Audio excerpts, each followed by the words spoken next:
Boa tarde. Meu nome é Márcio André Roselli. Vou apresentar o paper 79, Daily Electrical Load Profile Forecasting to Peak Load Pricing Using Artificial Neural Network. Também como autores, professor André Luiz Veiga Gimenez e professor Miguel Daeta, ambos da USP.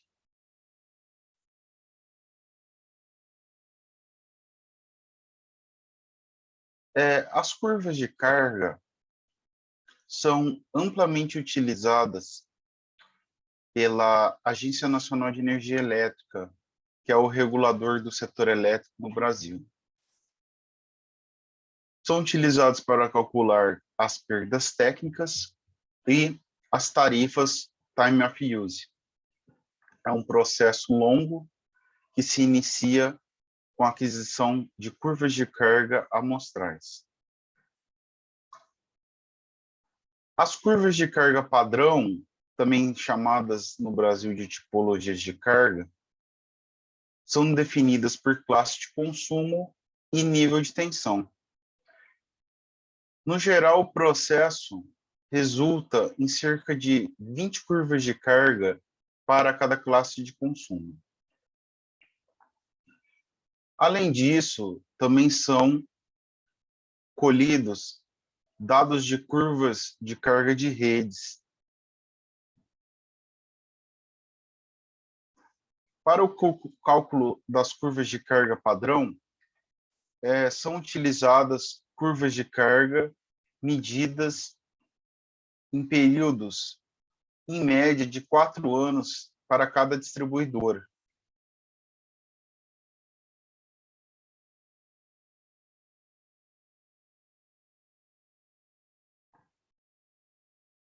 O modelo tarifário, ele utiliza a teoria de peak load pricing.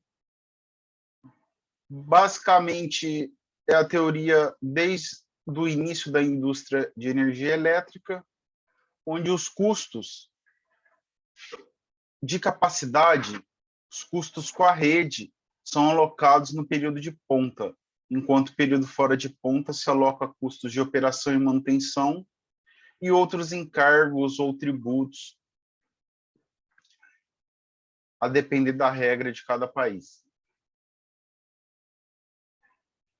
O problema se torna mais complexo quando consideramos que cada rede possui um horário distinto de ponta. Então, quando consideramos que o período de ponta de uma distribuidora tem uma carga de valoração. Geralmente, quando se define a ponta de uma distribuidora, se define baseado na curva agregada de injeção de todos os pontos de distribuição.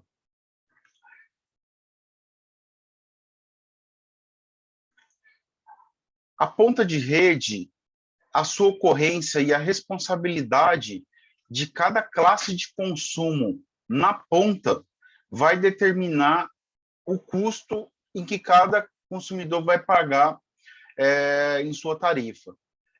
Adotamos um modelo de levantamento dos custos marginais. Esses custos são passados proporcionalmente aos consumidores. É um princípio tarifário da causalidade de custos. Na referência tem vários trabalhos que tratam desse processo. O nosso trabalho aqui, ele é focado nesse primeiro processo da tarifa, que é a aquisição da curva de carga e a aplicação de um modelo de sintetização das curvas de carga de consumidores. Esse trabalho ele é importante porque hoje um dos principais objetivos no Brasil é de se reduzir a granularidade do cálculo tarifário. Ou seja, hoje as tarifas são calculadas por distribuidoras que geralmente abrangem estados. A ideia é que essa tarifa possa ser calculada por regiões menores, E, para isso, haveria uma necessidade de uma melhor caracterização da carga, ou aumentando a aquisição de curvas de carga amostrais, ou se implementando um sistema de smart meter que teria um impacto muito grande nas tarifas. Por isso, esse modelo ele é importante, porque no trabalho aqui nós demonstramos que, alterando o modelo de sintetização das curvas de carga amostrais, é possível reduzir o erro do modelo e, com isso, evitar um custo adicional em uma maior amostragem das curvas de carga para reduzir o erro amostral. Hoje, o modelo utiliza um processo de clusterização. Então, cada distribuidora é feita em média, de 4 em 4 anos, uma campanha de medidas, que nós chamamos, são curvas de carga amostrais. Depois desse processo, ele é aplicado a um método Cammins de clusterização, usando a distância euclidiana. Como resultado, nós temos curvas de carga padrão, chamadas de tipologias de carga, em que são utilizadas no processo de cálculo de perdas e de tarifas de uso dos sistemas de distribuição.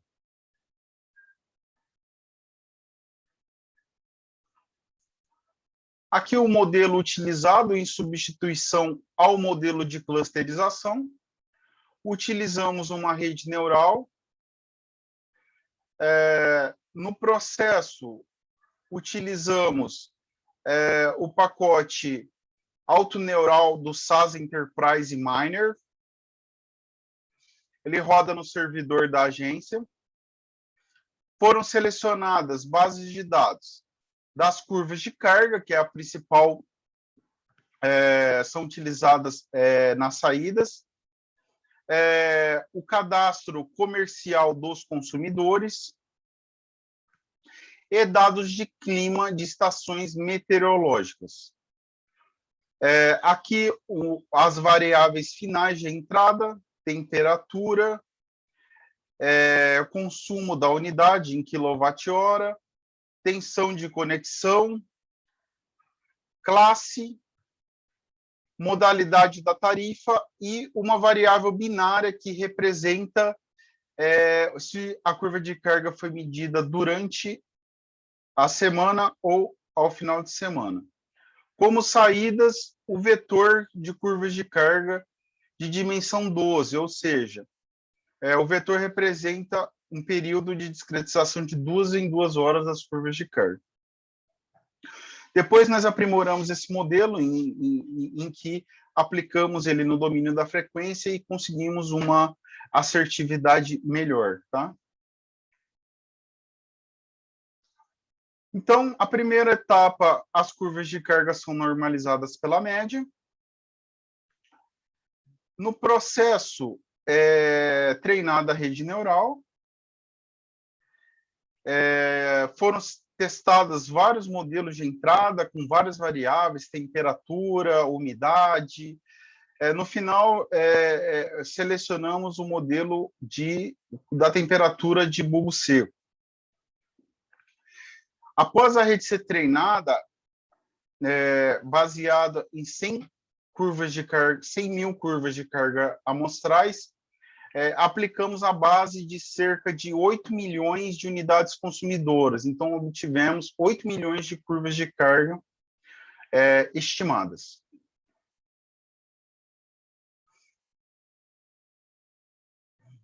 Depois, com essas curvas de carga por unidade consumidora, fizemos algumas análises por regiões. Então, agregamos por bairros, cidades, macro-regiões, verificando o erro em que ele apresentava em relação às injeções. Claro que a previsão para cada unidade consumidora possui um erro maior, mas No cálculo tarifário, isso não é muito importante, porque dificilmente será aplicada uma tarifa por unidade consumidora. Aqui os resultados. O primeiro resultado é a comparação da soma, né, das 8 milhões de unidades consumidoras. O erro foi pequeno, tá? Das curvas de carga. Parte aqui devido às próprias perdas técnicas. Mas o que interessa para nós é a análise dos erros por regiões.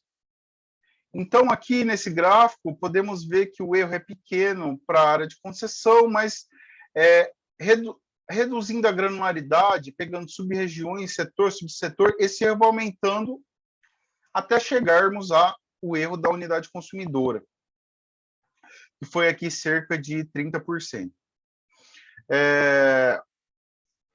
No processo como um todo, é importante analisarmos o erro total, que ele vai ser uma composição do erro de medição, que ele é relativamente pequeno, o erro de amostral das medições e o erro de modelo. Qual foi o ganho da rede neural? Com a rede neural, conseguimos reduzir o erro de 23,4% para setores, de 23,04% para 5,46%. Com isso, seria viável a previsão para setores. E, com isso, a tarifa que antes era calculada para 8 milhões de unidades consumidoras poderia ser calculada para um grupo médio aí de 93 mil unidades consumidoras, mantendo aproximadamente o erro total do processo de caracterização da carga. Aqui, concluindo, então o modelo ele permite, com a mesma base de dados, não teríamos nenhum custo adicional com uma amostragem com menor erro, uma amostragem de menor erro vai implicar em uma maior quantidade de medições. Com isso, só alterando o modelo de previsão de caracterização da carga, seria possível reduzir a granularidade do cálculo tarifário. Então, uma tarifa que era calculada por distribuidora poderia ser calculada para 84 áreas nessa mesma área de concessão. Tá? Agradeço. Vou ficar aqui à disposição para responder as perguntas.